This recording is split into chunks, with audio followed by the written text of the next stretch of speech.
Avez-vous déjà ressenti cette sensation étrange de vous réveiller fatigué et désorienté, même après une nuit de sommeil réparatrice, comme si votre esprit était enveloppé d'un brouillard épais?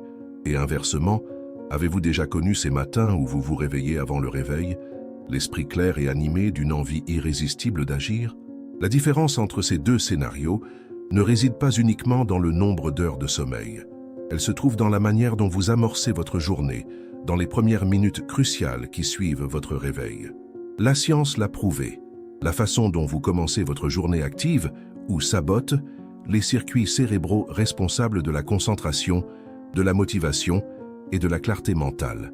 Nous allons explorer une routine matinale inspirée des neurosciences, conçue pour générer énergie, productivité et performance cognitive accrue sans recourir à la seule volonté ou à des astuces temporaires. Cette approche s'appuie sur les travaux du Dr Andrew Huberman. Comment programmer votre cerveau pour qu'il se réveille avec concentration, énergie et détermination chaque jour, sans exception? Qu'est-ce qui incite certaines personnes à bondir hors du lit avec enthousiasme, tandis que d'autres appuient sur le bouton de répétition pour la 5e fois? La réponse se cache dans les détails souvent invisibles de votre matinée. Une fois que vous aurez compris le fonctionnement de ces éléments, la force de volonté ne sera plus un concept abstrait. Il existe un secret que les athlètes de haut niveau, les PDG performants et les spécialistes du comportement connaissent bien. Votre cerveau ne se réveille pas automatiquement en même temps que vous. Il a besoin d'être activé. La façon dont vous stimulez vos premiers circuits neuronaux détermine la qualité de votre concentration, de votre énergie et même de votre humeur pour le reste de la journée. Selon les neurosciences, le cerveau fonctionne selon des cycles appelés rythmes circadiens, une sorte d'horloge biologique interne qui régule le sommeil, l'éveil, la température corporelle et même la libération d'hormones. Cette horloge a besoin d'un signal clair pour démarrer la journée, la lumière naturelle. Sans cette activation précise, votre système nerveux reste en mode veille, ce qui se traduit par de la fatigue, de l'irritabilité et une faible productivité pendant les premières heures. Comme le souligne le Dr Huberman, le simple fait de sortir et de recevoir directement la lumière du soleil dans les yeux pendant 10 minutes déclenche une augmentation naturelle du cortisol, une hormone essentielle pour l'état d'alerte. Mais voici le point crucial. Ce pic n'est bénéfique que s'il se produit tôt. Si la lumière naturelle ne pénètre pas dans vos yeux le matin, le cortisol a tendance à augmenter plus tard, ce qui est directement lié aux états dépressifs, à la procrastination et même aux troubles du sommeil. C'est comme rater le train de 8 heures et essayer de monter à bord à 11 heures. Tout est désynchronisé. Mais il y a quelque chose d'encore plus fascinant. En vous exposant à la lumière naturelle le matin, vous lancez également un chronomètre biologique interne qui prépare votre corps à produire de la mélatonine environ 16 heures plus tard, favorisant ainsi un sommeil plus profond et plus réparateur la nuit. En d'autres termes, votre matinée commence la veille et votre sommeil commence avec la lumière de l'aube. Lorsque nous comprenons cela, il devient clair que bien se réveiller n'est pas une question de hasard. C'est une ingénierie biologique. Et comme toute ingénierie, elle peut être maîtrisée. Imaginez que votre esprit est comme une voiture de sport de pointe, puissante, rapide, mais avec un détail. Si vous essayez de démarrer avec le moteur froid, elle cale. La lumière naturelle du matin est l'équivalent du bouton de démarrage et du préchauffage idéal pour que votre cerveau se mette en marche à pleine puissance. Mais nous ne parlons pas de n'importe quelle lumière. La lumière artificielle, même celle des ampoules les plus puissantes de votre maison, ne génère pas le même effet. Ce qui active réellement le système neurologique d'alerte, c'est l'intensité et le spectre de la lumière solaire. La lumière naturelle, perçue directement par les yeux et non par la peau, joue un rôle crucial dans la régulation de notre horloge biologique interne. Au sein de la rétine, se trouve un ensemble de cellules sensorielles appelées mélanopsines. Ces cellules ne contribuent pas à la formation de l'image visuelle, mais elles sont essentielles à la régulation de notre rythme circadien. Lorsque ces cellules captent la lumière du soleil matinal, particulièrement durant la première demi-heure ou heure suivant le réveil, elles envoient un signal direct au noyau suprachiasmatique, le chef d'orchestre de notre cerveau. Ce signal marque le véritable début de la journée. Cette stimulation déclenche la libération du pic matinal de cortisol, une hormone souvent perçue négativement, mais qui est ici fondamentale. Elle est responsable de l'éveil, de l'état d'alerte et de la préparation mentale à l'action. C'est cette sensation de stress sain que nous ressentons lorsque nous avons un objectif, un engagement ou une motivation dès le matin. Plus cette routine matinale est constante, plus notre organisme apprend à s'éveiller naturellement avant même que le réveil ne sonne. Le corps anticipe, l'esprit s'éclaircit et la motivation se manifeste presque comme un réflexe. C'est ce que l'on appelle la neuroplasticité circadienne. Notre cerveau s'adapte à la nouvelle routine. Il est crucial de noter que cet effet bénéfique est compromis si l'exposition au soleil se fait à travers une fenêtre ou avec des lunettes de soleil. Il est nécessaire d'être à l'extérieur, à l'abri de l'ombre, pendant au moins 10 minutes. Par temps nuageux, cette durée doit être portée à 20 minutes. Si le réveil se produit avant le lever du soleil, l'utilisation d'une lumière artificielle spécifique à haute intensité, 10 000 lux, est recommandée, mais le soleil demeure la source la plus efficace. Cette simple habitude matinale, gratuite, accessible et incroyablement puissante, est l'un des facteurs les plus souvent négligés par ceux qui recherchent la concentration et l'énergie au quotidien. Une fois intégrée, elle engendre une cascade de bénéfices.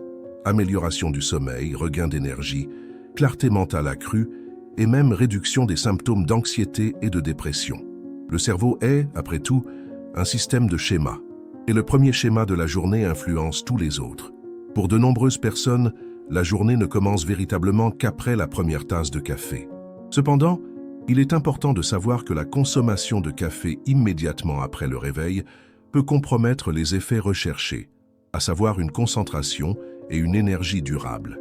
Cette contradiction est due à un antagoniste invisible présent dans le cerveau, l'adénosine. L'adénosine est une molécule qui s'accumule pendant les heures d'éveil, engendrant la sensation de somnolence qui nous pousse à dormir. Durant la nuit, le sommeil profond permet d'éliminer cette accumulation. Néanmoins, même après une nuit de sommeil réparateur, une quantité résiduelle d'adénosine peut encore circuler dans l'organisme au réveil. La caféine agit comme un bloqueur temporaire de cette substance. Elle se fixe au même récepteur que l'adénosine et empêche la perception du signal de fatigue. Cela peut sembler idéal, mais l'adénosine ne disparaît pas, elle est simplement masquée. Si du café est consommé dans les premières minutes suivant le réveil, alors qu'il reste entre 15 et 30% d'adénosine dans le cerveau, la caféine maintient la situation pendant un certain temps. Cependant, lorsque ces effets s'estompent, l'adénosine revient en force, entraînant un crash en milieu de matinée ou d'après-midi, caractérisé par une fatigue soudaine, de l'irritabilité ou une envie de dormir, même après avoir bien dormi. La solution consiste à attendre entre 90 et 120 minutes après le réveil, avant de consommer de la caféine. Cet intervalle permet à l'organisme de terminer le processus naturel d'élimination de l'adénosine, ce qui rend la caféine beaucoup plus efficace et durable. De plus, il est recommandé de boire 2 fois plus d'eau que de café consommé afin de prévenir la déshydratation, un facteur qui a également un impact sur la concentration et l'énergie. Éprouvez-vous des étourdissements, de l'anxiété ou une sensation de faim après votre café du matin? Une astuce simple pourrait transformer votre expérience. Ajoutez une pincée de sel à votre eau matinale. Cette pratique, loin d'être anodine, peut stabiliser la tension artérielle et améliorer l'absorption des fluides, optimisant ainsi votre hydratation. La caféine, souvent perçue comme un allié puissant, nécessite une utilisation judicieuse. Son efficacité dépend du moment de la consommation. Une prise inopportune peut entraîner un cycle d'énergie fluctuant, tandis qu'une consommation au moment adéquat peut affûter votre esprit et dissiper le brouillard mental. L'énergie matinale ne provient pas uniquement de ce que vous ingérez, mais plutôt de ce que vous activez dans votre organisme. L'hydratation, l'apport en électrolytes et l'activité physique constituent les 3 piliers biologiques souvent négligés. Au réveil, votre corps est naturellement déshydraté après plusieurs heures sans apport hydrique, perdu par la respiration, la transpiration et le métabolisme. Boire du café sans s'hydrater au préalable peut contraindre votre cerveau à fonctionner avec un apport de fluide réduit, impactant négativement l'oxygénation et les performances cognitives. Les neuroscientifiques recommandent vivement de boire de l'eau dès le réveil, avant toute autre chose. Pour optimiser cet apport, une pincée de sel marin ou de sel rose de l'Himalaya peut faire la différence. Ce geste simple favorise l'absorption de l'eau, augmente le volume sanguin et améliore la circulation cérébrale. Les sensations de vertige, d'anxiété ou de faiblesse matinale sont parfois liées à des niveaux de sodium inférieure à l'optimum. Une solution d'eau salée, éventuellement agrémentée d'un peu de citron pour le goût, peut significativement améliorer la qualité de votre réveil. L'activité physique est un autre facteur essentiel. Le corps humain est conçu pour le mouvement. Une stimulation physique légère, comme une marche douce, des étirements ou des exercices de respiration active, suffit à activer les systèmes d'alerte, la circulation et la concentration. Pour ceux qui recherchent une performance accrue, le Dr Huberman recommande le cardio en zone 2, une intensité modérée permettant de converser tout en sentant le corps travailler.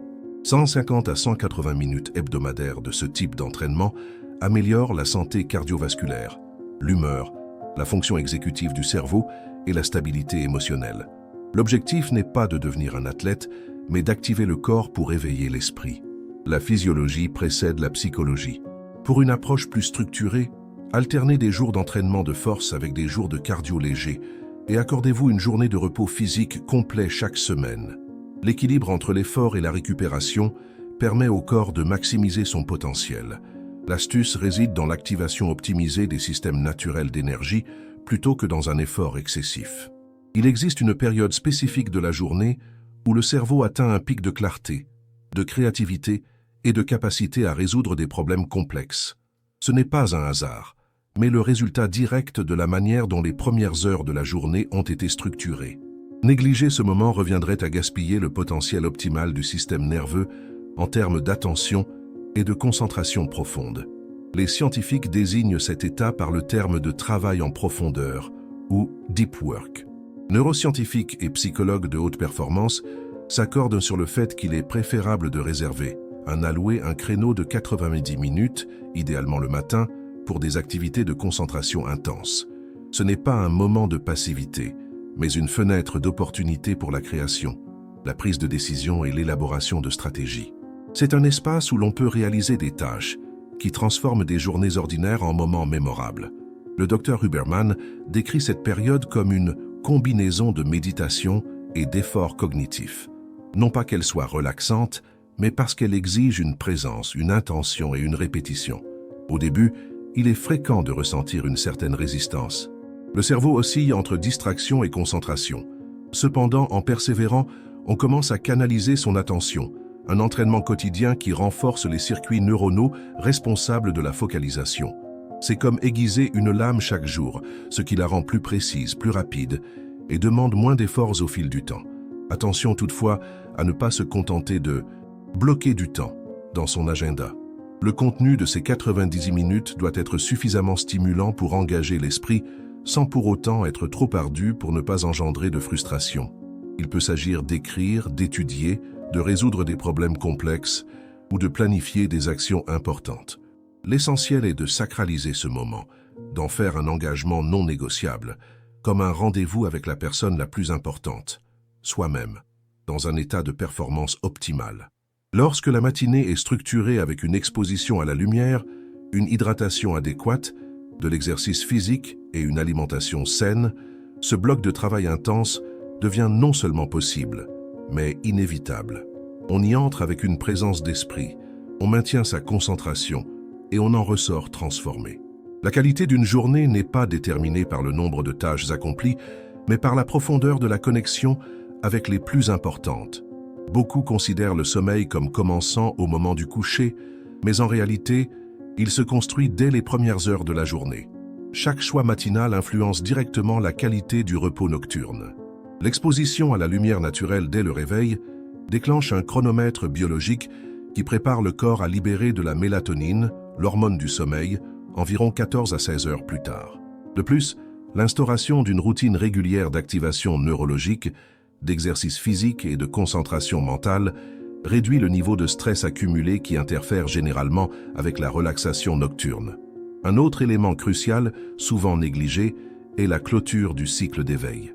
Tout comme le lever du soleil signale au cerveau qu'il est temps de se réveiller, le coucher du soleil, ou simplement l'exposition à la lumière en fin de journée, indique au système nerveux que le cycle touche à sa fin. La lumière du soir active le deuxième point du cycle circadien, l'oscillateur nocturne. Cette pratique, recommandée par le Dr Huberman, renforce le contraste entre le jour et la nuit au sein du cerveau, ce qui a un impact direct non seulement sur la production de mélatonine, mais aussi sur la stabilité émotionnelle durant les dernières heures de la journée. Il ne s'agit pas simplement d'une routine de sommeil, mais de la création d'un véritable rythme de vie. La qualité du repos commence dès le premier pas hors du lit, et chaque décision prise le matin, hydratation, lumière, exercice, alimentation, concentration, forme un circuit qui se referme au moment du coucher. Enfin, si vous avez l'impression de ne pas bien assimiler les informations ou de ne pas pouvoir maintenir une concentration continue les jours suivants, il existe une stratégie supplémentaire très efficace, le repos profond sans sommeil. Une pratique de 10 à 30 minutes comme la NSDR, Non-Sleep Deep Rest, ou l'auto-hypnose peut s'avérer bénéfique. Le repos, particulièrement celui pris après le déjeuner, s'avère bénéfique pour renforcer l'assimilation des connaissances et accélérer la plasticité cérébrale. Pourvu que sa durée n'excède pas 90 minutes, il n'aura pas d'incidence sur le sommeil nocturne. Si l'on compare le corps à un matériel informatique, le repos en est le redémarrage. Plus votre journée est organisée, plus votre reset nocturne sera doux et efficace. Le véritable secret d'un réveil réussi ne réside pas uniquement dans la matinée elle-même, mais dans le cycle qui la précède et dans l'attention que vous lui accordez. Les activités matinales ne sont pas simplement une question de routine, mais une décision biologique qui influence la tonalité de votre journée, votre état d'esprit et même votre santé à long terme. S'exposer à la lumière naturelle dès le matin, retarder la consommation de café pour permettre l'élimination de l'adénosine, s'hydrater consciemment, bouger son corps, réserver une plage de temps pour une concentration intense et respecter les cycles d'éveil et de repos ne sont pas de simples suggestions. Il s'agit de déclencheurs neurobiologiques prouvés qui synchronisent votre système nerveux pour une performance optimale. La compréhension de cette synchronisation, plutôt que de la discipline, change la donne. Vous ne luttez plus contre la paresse, mais vous agissez en harmonie avec la fonction première de votre cerveau, s'éveiller, se concentrer, évoluer. Se réveiller chaque jour avec concentration et énergie n'est pas un don réservé à quelques privilégiés, mais une compétence qui s'acquiert. Si ce contenu a éveillé quelque chose en vous, soutenez cette démarche en vous abonnant à la chaîne, en likant cette vidéo et en la partageant avec quelqu'un qui mérite de reprendre le contrôle de ses matins. Et si vous êtes prêt à transformer vos automatismes en choix conscients, commencez maintenant. Votre esprit attend votre signal.